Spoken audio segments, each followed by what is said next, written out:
কারণ কোরআন বাদ দিয়ে বিচার করলে সে হয় ফাসিক, না জালিম, না কাফের। এটা আমি বানালাম। আমান লাম ইয়াহকুম বিমা আনজালাল্লাহু ফাউলাইকা হুমুল কাফিরুন ফাউলাইকা হুমুজ জালিমুন ফাউলাইকা হুমুল ফাসিকুন। একেবারে কাটছাট কথা বলছে।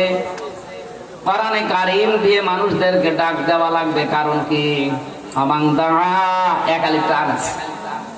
আমান দাআ ইলাইহি হাদা, আর একালিফ টান আছে। ফাকাদ হুদিয়া ইলা সিরাতিম মুস্তাকিম। নবীজি বলেন, কেউ যদি কোরআন দিয়ে ডাক দেয়, আল্লাহ নিজে তাকে হেদায়েতের উপরে রাখে। কথা বুঝতেছে? হেদায়েতের উপরে রাখতে হলে আপনার বাবা পারবে না, আপনার পীর সাহেব পারবে না। এই কথা বলেন না কেন? হামজা পারবে না। হেদায়েতের উপরে রাখতে হলে আল্লাহ পারবে।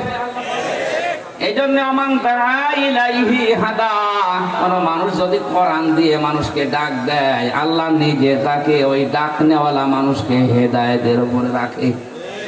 তাহলে আজকে থেকে আপনি সিদ্ধান্ত নিতে পারেন না যে হেদায়েতের উপরে থাকতে হলে এই পৃথিবীর কোন পথে থাকলে পাওয়া যাবে না, কোরআন দিয়ে মানুষকে ডাকা লাগবে। আর এটা দিয়ে ডাকতে হলে যে ঝামেলা আছে, এটা আল্লাহ জানে নাকি? সূরা মায়েদার ৬৭ নম্বর আয়াতটা আল্লাহ এই জন্যই দিয়েছেন, ইয়া আইয়ুহার রাসূলু বাল্লিগ মা উনজিলা ইলাইকা মির রাব্বিক। হে রাসূল, আপনি মানুষকে ডাক দেন, তাবলীগ করেন, প্রচার করেন, মানুষের ভেতরে ঘোষণা দেন। কি দিয়ে দেবেন? যেটা আপনাকে দিয়েছি, ওই কোরআন দিয়ে। এতটুকু আল্লাহ যদি শেষ করে দিতেন, সত্যি আমি আয়াতটা পড়তাম না যে আমি ডাক দিয়ে শেষ করে দিতাম। ওয়াইল্লাম তাফআল ফামা বাল্লাগতা রিসালাতা। আপনি যদি কোরআন দিয়ে দাওয়াত না দেন, কোরআনের প্রচার যদি আপনি না করেন, রিসালাতের দায়িত্ব পালন আপনার হয়নি। ওয়াইল্লাম তাফআল ফামা বাল্লাগতা রিসালাতা আল্লাহু ইয়াসিমুকা মিনান নাস। আমি জানি কোরআন দিয়ে ডাকলে বিপদ আপদ আসবে। বিশ্ব নবী এই ৪০ থেকে ৬৩, এই ২৩ বছর কোরআনে কারীম দিয়ে দাওয়াত দেওয়ার কারণে ৮২ বার টার্গেট হয়েছিলেন হত্যার। কতবার? ৮২ বার। ২৭টা যুদ্ধের নেতৃত্ব দেওয়া লিখেছে তাকে নিজে।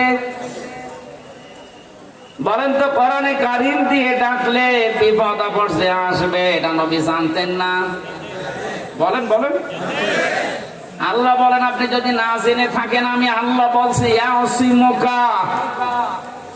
মজারে এটা বর্তমান, ভবিষ্যৎ, প্রেজেন্ট, ফিউচার। এখানে যদি ফিউচার এই শব্দের ভেতরে থাকবে, তাহলে কা দিল কেন? কোন দিতে পারতো? আল্লাহু ইয়াসিমুকুম, আমি আল্লাহ তোমাদেরকে বাঁচাবো। কা দিয়ে মুহাম্মদুর রাসূলুল্লাহকে শুধু ইন্ডিকেট করলেন কেন? তাফসীরে ফি জিলালিল কোরআন সাইয়্যিদ কুতুব লিখেছেন, যদিও আল্লাহ কা দিয়েছেন, এই কায়ের ভেতরে বিশ্ব নবীর নায়েবে রাসূল যারা, তারা লুকিয়ে আছে। কিয়ামত পর্যন্ত নবীর ইলম নিয়ে, নবীর উপর নাযিলকৃত কোরআনের জ্ঞান যারা দুনিয়াতে অর্জন করছে, করবে, ওরা আক্ষরিক অর্থে ডাইরেক্ট ইনডাইরেক্ট বিশ্ব নবীর ওয়ারিস, নায়েব। কথা বলেন। তারা যদি সত্যি নবীর মতো কোরআন প্রচার করতে যায়, বিপদ আপদ মুসিবত যে আসবে না তা না, আসবে। ইয়াসিমুকা মিনান নাস, মানুষের ষড়যন্ত্র, মানুষের কূট কৌশল থেকে আমি আল্লাহ আপনাকে বাঁচাবো। এখানে ফাইল আল্লাহ নিজে। আল্লাহু ইয়াসিমুকা মিনান নাস, মানুষের চক্রান্ত থেকে আমি আল্লাহ নিজে আপনাকে বাঁচাবো। জোরে বলেন আল্লাহু আকবার।